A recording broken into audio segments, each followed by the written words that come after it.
Operation Domination is underway. The ultimate game plan to dominate your NFL experience. With your hosts, Dan Maven. But what's more impressive to me about the Chase Thornton. Yeah, I mean, I got it. Chris Dowhouse. Get him, Chase. Get him, Chase. And Adam No, LaRue. not necessarily, but it's again the same. Don't hope to win. Be great and dominate.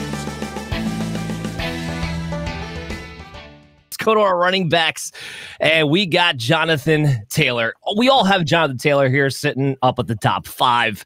Adam, you have him right at 5. What's your take here on Jonathan Taylor this year? How excited should we be? What is his range of outcomes? Yeah, I think the range of outcomes is pretty good because look, on the bad end of the Anthony Richardson debate, right, where everything Chris says is true, the whole thing falls apart. Well, then he's the identity of the offense. That just immediately becomes like, well, Jonathan Taylor, you're the guy. You're carrying this thing. This is all you. Like that. That's the next step. If everything goes wrong with Anthony Richardson, and then the Anthony Richardson thing goes well, it's like, all right, cool. We have a running quarterback. Every time we've seen that, we've seen like, okay, maybe you lose a little bit in the end zone. Like that sucks, but the efficiency like jumps like crazy. Miles Sanders went from like one of the most efficient yards per carry running backs with Jalen Hurts to being a complete bum in Carolina. And everyone that's ever ran with Lamar gets like 5+ yards per carry because, yeah, you have to, part of the rushing defense has to be, around the quarterback. So I think either you're going to get insane efficiency with Richardson also doing well, or, all right, you're the identity of the offense. And that's like the two options that can really happen with Jonathan Taylor here is obscene volume because the passing game won't work, or obscene efficiency because it is. Yeah, I think all of that is fair. So we're 2 years removed, or three years removed now, 2021, when Jonathan Taylor had his RB1 type season. And that year, I just wanted to bring that year up, is when he had 51 targets. Anthony, when we've seen these scrambling quarterbacks, these dual threat quarterbacks, they tend to not check the ball down to the running back. Now, Taylor's not dependent on his receiving ability, but it is a nice notch when you're talking about a guy who's in this tier right now. So do you have any concerns about that? I do have some concerns, but if we look at the past 2 years, the receptions obviously have gone down. Jonathan Taylor's capable of being a receiver out of the backfield, but he's not dependent on it. And I look at him almost like Derrick Henry. I think Jonathan Taylor could put up those big Derrick Henry fantasy numbers and not necessarily be a big contributor as a receiver out of the backfield. And you brought up like the efficiency. Jonathan Taylor should be ultra efficient in this offense because of that threat of the RPO and Anthony Richardson. Yeah, 100%. The touchdown should be there. So I'm excited about Jonathan Taylor. Got him at 4. Let's talk a little Joe Mixon. All right, so he moves to Houston, somehow finds a way, even at 29, to still be in the same situation of being on a good offense. It's going to score a lot and still be the main bell cow because the depth chart behind him is a lot to be desired. I mean, we still got Damian Pierce there, who I think if the coaching staff had their way would have already moved on from him, and it doesn't seem like he's going to play too much. Daria Agunboale, there we go, finally said the name right. He might factor in a little bit, but we know Joe Mixon's a great pass protector, so he's never going to lose out on his pass catching role to a huge extent. Chris, you have him at your RB12. The thing about Joe Mixon for people, I believe, is that while they recognize he's in a good situation, he's good at scoring touchdowns, he's going to provide a base floor of fantasy points, no one's that excited about him. So how do you kind of rectify that within yourself when you're looking at a Joe Mixon as a top 12 running back? Are you going to draft him there or not? Yeah, I think he's a top 12 running back, and you draft him there because he's one of the guys you talked about that has a clear role in the backfield. He's going to be the alpha running back. Now, I don't know if Damian Pierce is going to go away. He should go away, but the coaching staff keeps talking. You talked about they want him to go away. They keep talking him up, every offseason. But when I look at a team that has, some offense, has a huge, I should say, offensive upgrade with Stephon Diggs, I think you already have saw C.J. Stroud going into a second year. You have weapons throughout the thing. You can't key on stopping the running attack. And we saw Devin Singletary have, pretty good production towards the end of the season. So Joe Mixon kind of lives and dies by his touchdown rushes.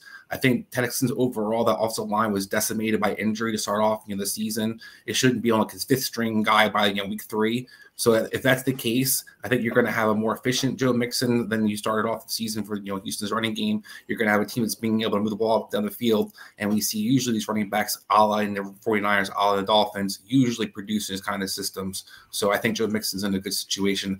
I don't love his upside any higher than that, Dan. I don't think he's going to be a guy you have top 5 or anything like that, but I do think top 12 is a guy, one of the safer guys you could probably have follow the money. Yeah, you mentioned something kind of interesting there. I would love to get Anthony's take on this, is that the system, we know that this system has been built for good running backs to excel. But what I find interesting, and the system itself, that Shanahan system may be changing a little bit. We've seen Shanahan kind of move to more of a gap scheme anyway.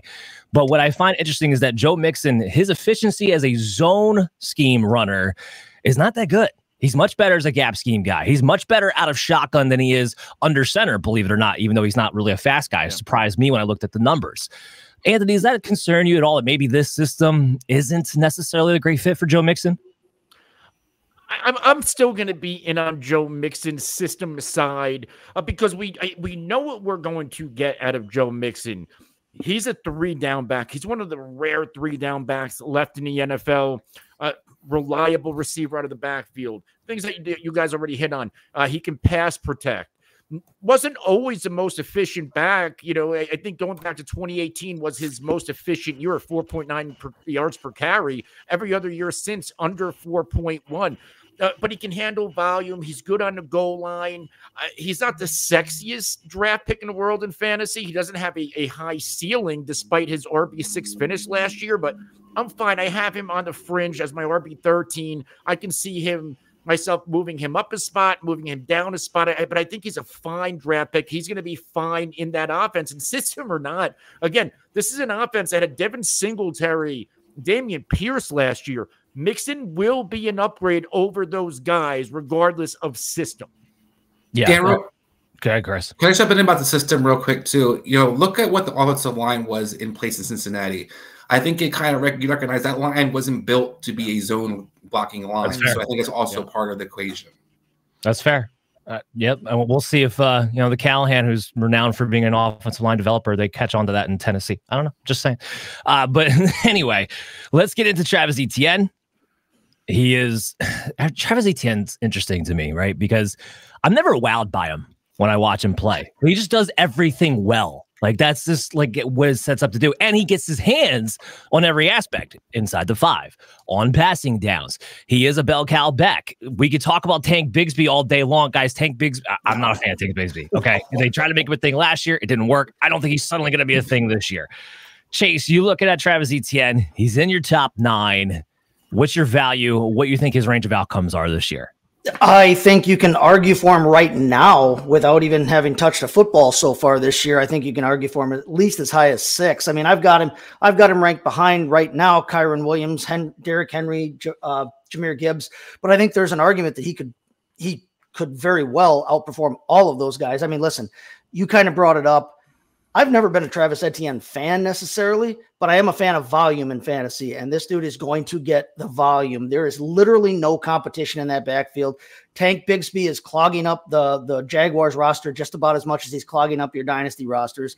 There's no reason to have him. I like Dearness Johnson as a player, but he's not going to be a threat either. The only way that either of those guys sees the football with any kind of regularity is if Etienne gets hurt, and I'm not going to try and put that into the universe right now.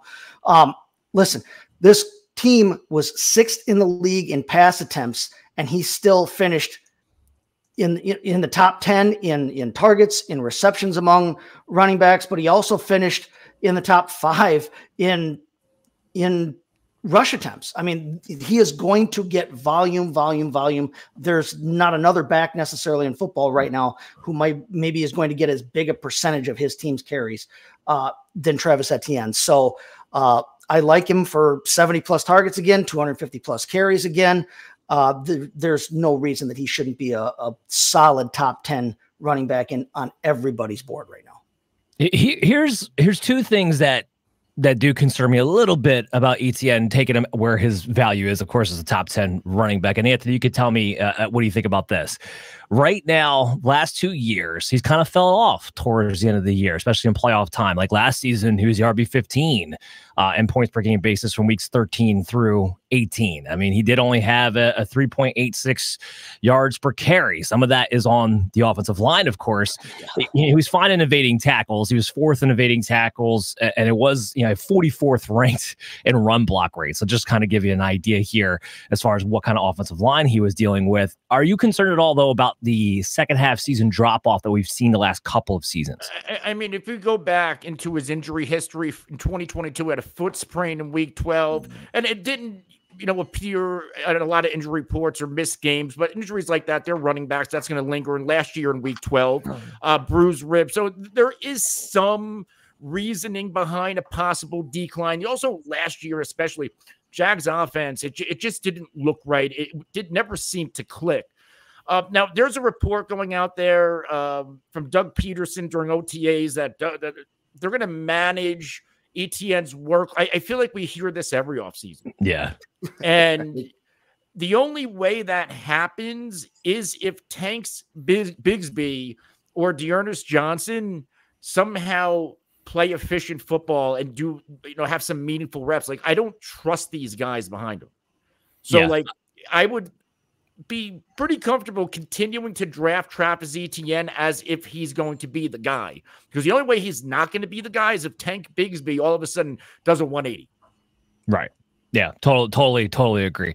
Speaking of guys with splits and backfields, Tennessee is a big one people are trying to figure out right now. They paid Tony Pollard to come in, so they definitely want Tony Pollard to come in and at least be the lead guy. But Tajay Spears is a very good player. However, was not part of this regime. I think people kind of sometimes forget about that. This was not their pick. Tony Pollard was their guy.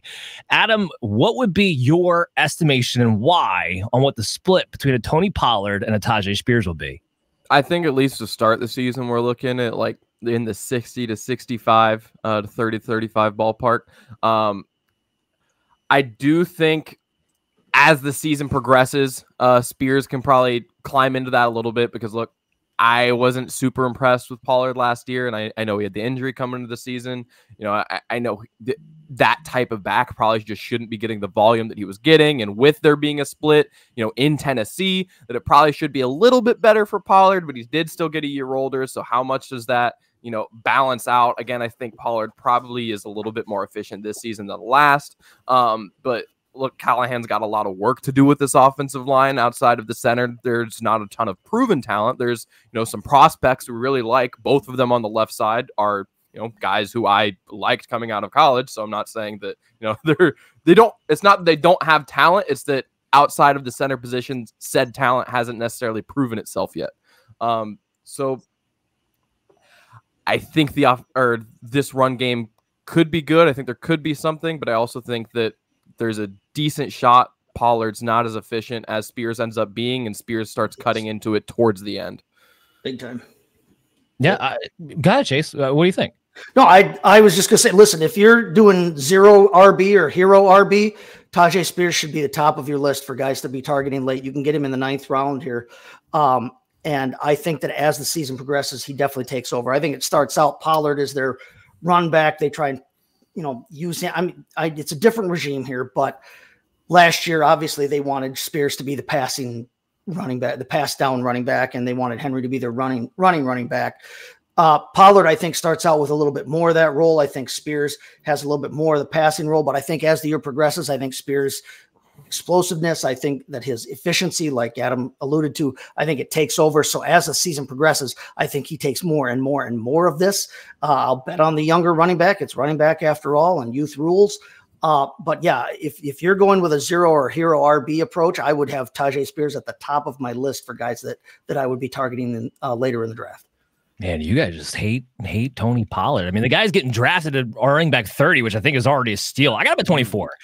I'm much stronger on Tony Pollard than I guess anybody else is. Anthony, I'll get your thoughts here in a second. But I mean, he signed a 3-year, $21.75 million deal with 10.9 guaranteed. That's not insignificant for a running back. That's not somebody you bring in to be a backup running back. And yes, last year wasn't great. He was drafted as the RB6. He finishes as the RB22. That definitely scorned quite a few people, but we saw a hell of a drop off in efficiency. And when you get more touches, you typically are going to be a little bit less efficient. That's just typically how it works. But he went from 5 yards a carry to 4. Could he easily bounce back to 4.5? Yes, I do think he could easily bounce back to 4.5. And for Tajay Spears, he was impressive, but he had a clear-cut role, right? Derrick Henry handled the early downs, handled the goal line situations. Tajay Spears worked in on passing situations. Well, it's not going to be clear-cut for him this time around because Tony Pollard handles all those things the way Tajay Spears does. So if anything, you're talking about a split where it's less than 50% for Spears. And I don't see why Spears is definitively a better running back that he's automatically going to take over by the time the season's done with Tony Pollard. Anthony, what are your thoughts on that? This is one of the harder backfields for me to dissect because both of these players do a lot of the same things well. With Tony Pollard, what he doesn't do well, and it was glaring last year, Tony Pollard had the second most red zone touches of every running back. He had 72 red zone touches, 9 on the goal line. He could not punch it in. He was not effective in the red zone. And when Pollard was at his best, Ezekiel Elliott was handling it. It was almost like the Spears Henry, although that was Zeke and Pollard. So, is this a situation where maybe we see closer to a full split workload at some point? Because I think both of these guys would benefit from a reduced workload efficiency-wise. So they're not getting those hits all the time. They're not getting tired. There's always a fresh back that does the same thing. So that's almost my take on it. They just do so many of the things well. Is this going to be closer to a 50-50 split? Maybe not to start, but at some point. Yeah, well, that's fair too. Right now, though, I think they're both values. Again, Pollard going at ADP RB 30 and Tajay Spears going at 33. I think they're both values there, whether it's best ball or redraft leagues.